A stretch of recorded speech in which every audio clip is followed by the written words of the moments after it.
TEDx Portland talks this Saturday at the Keller Auditorium. The theme is Bridges this year. Portland Police Chief Danielle Outlaw expected to speak, as is Ann Curry, and someone else close to us that is our Joey Harrington. He joins us now to talk more about this, his talk, and then how someone can actually get involved in this. Joey, we watched your talk from 2016. Right. Difficult time in your life, if not the most difficult. Tell us how you came about deciding to share that with everybody. You know, it's funny. I've never had a problem sharing my experiences. You know, I'd given corporate talks about failure and leadership and how all that kind of fits together. And honestly, in the multiple rehearsals we did, not only in the in preparations, but in the dress rehearsals on stage and in the auditorium, I never felt any sort of I don't want to say emotion, but it never hit me until I got on stage. And it was emotional. For those who haven't seen it, and to hear you just say to talk about failure, people are thinking this is University of Oregon quarterback, NFL quarterback Joey Harrington talking about failure. Put it into perspective for us. This was emotional for you because it was something you hadn't experienced before. Well, right. I mean, my talk was about was about perceptions. Was about how. And how it really relates to life today. It was, I tried to tie my coming out party with the billboard. I called it a giant Instagram post. The Joey Heisman billboard. Well, right, exactly. And that was my I guess, my connection to this big boom of social media and putting yourself out there and what other people perceive you to be based on what you're sharing, right? What image you're trying to portray. And in reality, once I left Oregon, things were very, very different, and I felt like I had to put up this front, or I was continually trying to find this person that didn't exist anymore. Yeah.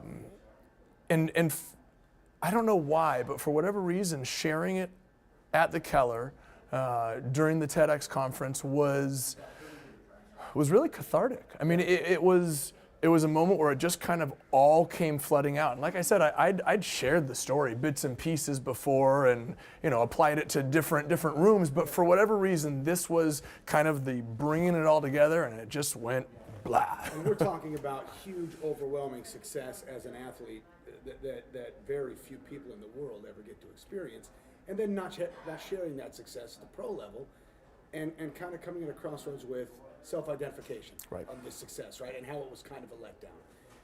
And then you make the point about social media too, and we're all kind of doing that, of portraying this super life that we want everybody to lead. That lesson's still really poignant today. Right, and I think that's the point of the TED Talks is to relate a personal experience to something that is happening today, something that people can learn, something that people can relate to and say, okay, I can take that information into my daily life, and how can I use it to make myself better? And that's the key that was the key in my talk was, look, we're all putting out these picture perfect lives, their lives. Every picture we take of the food that you eat is just immaculate, and everybody's on the beach and they're laughing and they're putting their arms around each other, and you're sharing it with all these people, and you're putting out this idea that frankly isn't real, because anybody who's had a family or anybody who's been married knows that as soon as you may love each other and it is absolutely incredible, but you have problems. Like that's life. You have work problems, you have family problems, you have and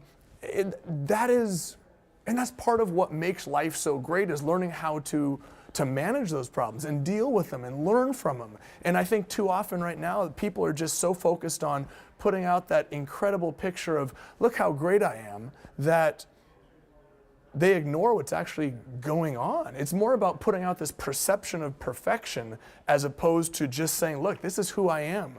I'm human, I'm imperfect, but I'm going to use those imperfections to learn and grow and become a better person. It's funny because I watched your TED Talk today for the first time, and it kind of struck me as interesting because in the couple years that I've known you, I haven't really talked much about football, even though I'm a huge football fan. I talked to you about your kids, and we talked about family, and so it was kind of surprising to me. I believe 3rd overall pick, Detroit Lions. A lot of people would think that would be enough. that's pinnacle enough to have this perception of success and a definition of success. But when you live it and it becomes you, I guess it's continual. And when the wins don't come and the perceptions change, it's got to be a tough pill to swallow. Well, that was the issue for me. Is I became so focused, and it's an interesting balance, because in order to be the best at what let's just say football, in order to be the best NFL quarterback, which all of us wanted to do, you have to devote your life to it. You truly have to just say, this is all I'm going to do. But by doing that, you're embracing this idea that this is who I am. And if you've embraced the idea of, I am a football player, this is who I am at my core, and then things go sideways, you're left with the question, well, if apparently I'm not a good football player anymore, so if I'm not a good football player, I must not be a good person. Right. And that was the difficult situation that I had, is my identity was wrapped up in everything that I did on the field. And when that didn't pan out, then I was left with this question of, well, what's the point? Who am I? Why am I doing this? Such a great talk to, and I encourage people to watch it, and of course we encourage everybody to go Saturday, and I don't want to give away any of the details, but stop caring about what people think made a big difference, right? You talked about that a little bit.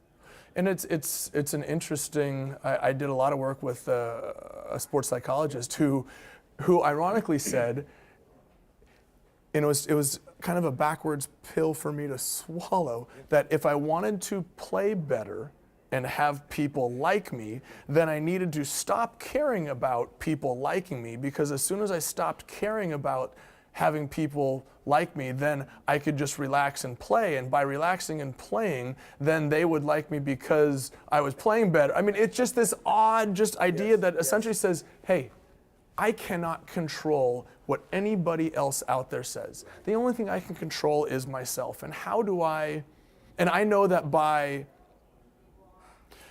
building up me, my end goal is I want to play good football. I want to be a good person and play good football. And in order to play good football, I need to build myself up. And to build myself up, I had to sever that tie of having my self-worth tied to what happened on the football field. It's so enlightening to watch this speech, and I don't want to get too much into it. Tell us about, you mentioned it was cathartic a little bit. Yeah. What was it like building up to it? How'd you decide to do it? How'd you go about doing it? What was the preparation for it? Give us a little background on how it goes. Well, David Ray, a friend of mine who runs TEDx Portland, asked me he'd asked me a couple years prior and it didn't work out, but he came back, and I'm so grateful he did, because frankly I didn't have a whole lot of experience with TED Talks or the TED conferences. Or sharing one of your most difficult times in your entire life with thousands of people, millions of people. But that's so got to be frightening. It honestly wasn't. Really? Like that wasn't the issue. That wasn't an issue for me. Like I said, I've had no problem sharing that stuff. Leading up to it was interesting, because he wanted it. Like I said, it had to tie to something topical. It had to tie to something that was happening today.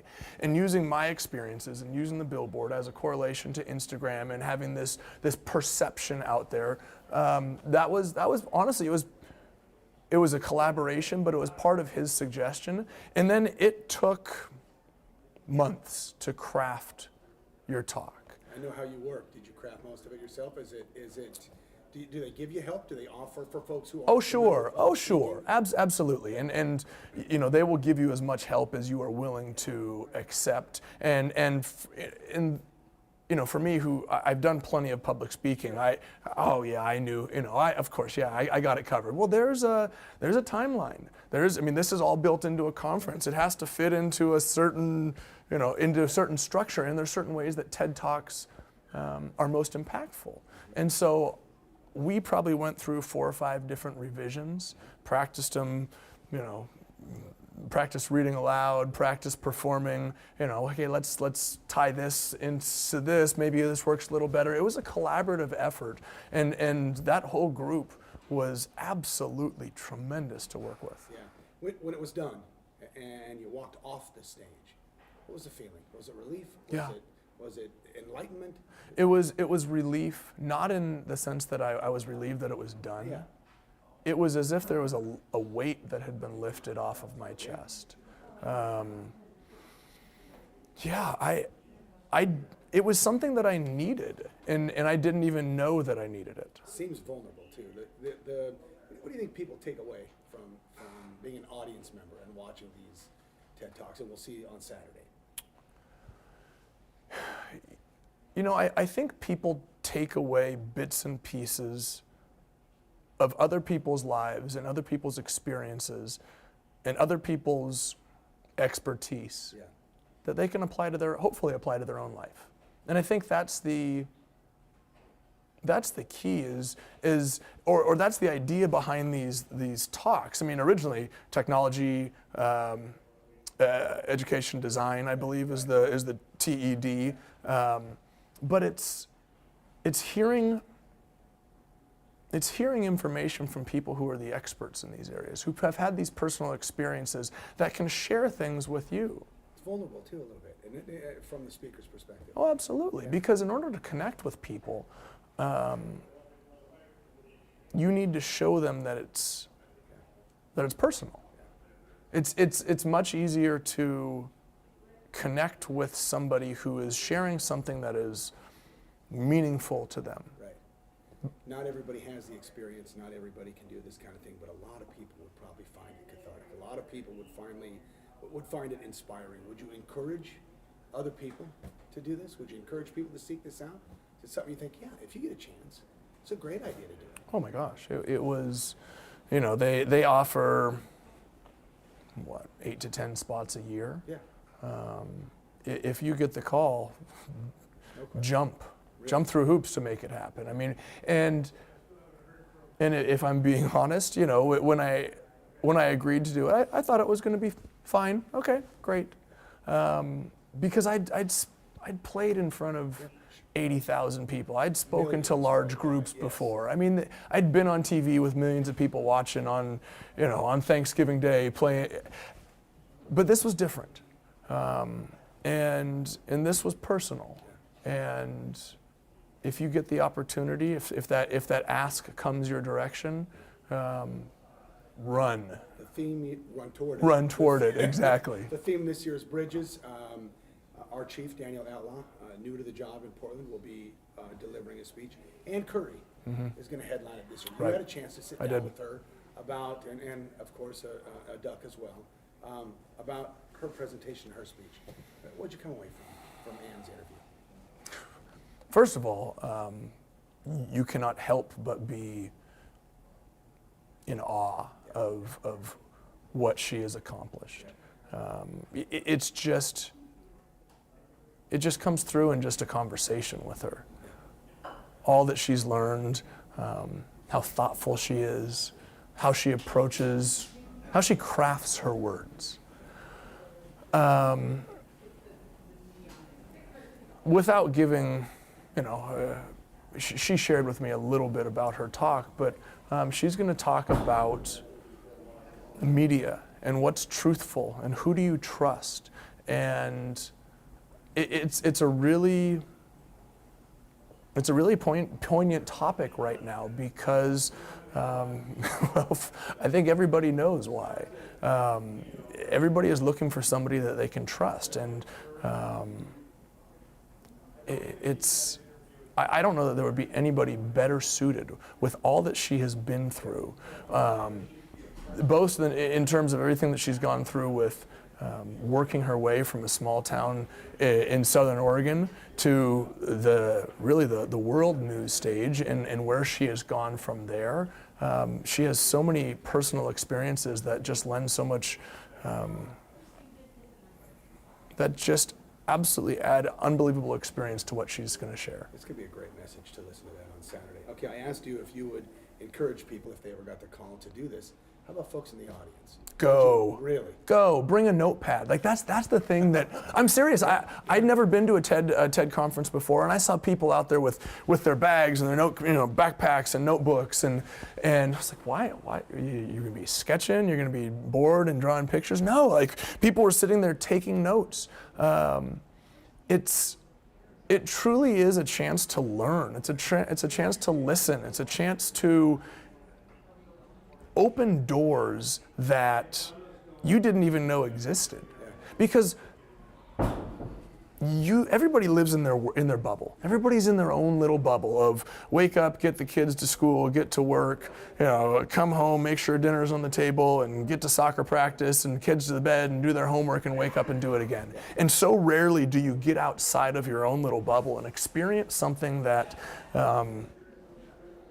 that's new, that's refreshing. And these TED conferences present speakers that will talk about subjects that you didn't even know existed.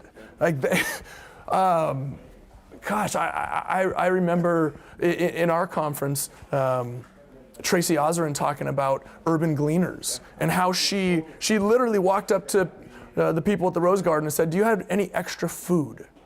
And how she's turned that into delivering food to thousands of hungry people. There was a young girl who talked about feminine hygiene in third world countries. Why would I ever think about that in my day?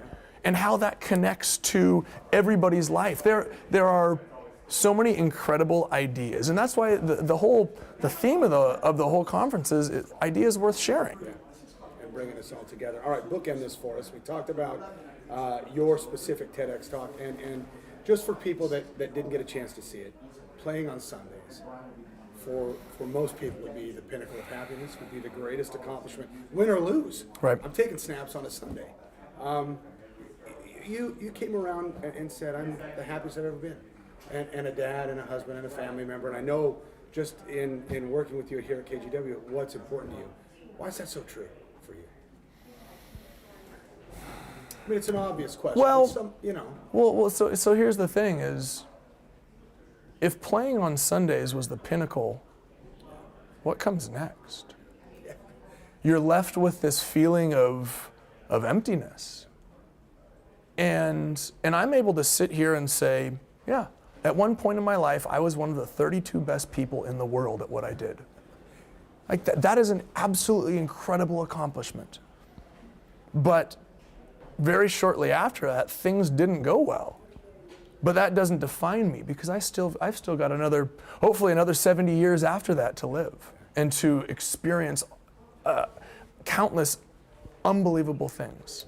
I think if you think of a singular experience in your life as the culmination of everything, then you're missing out on everything else. And I think that's really the point of the TEDx conferences, is listening to experiences that you didn't even know existed, and saying, you know what, maybe there's something else out there for me. Such a powerful message. All right, you can watch Joey's on YouTube and everywhere else online and the TEDx conference this Saturday at the Keller Auditorium.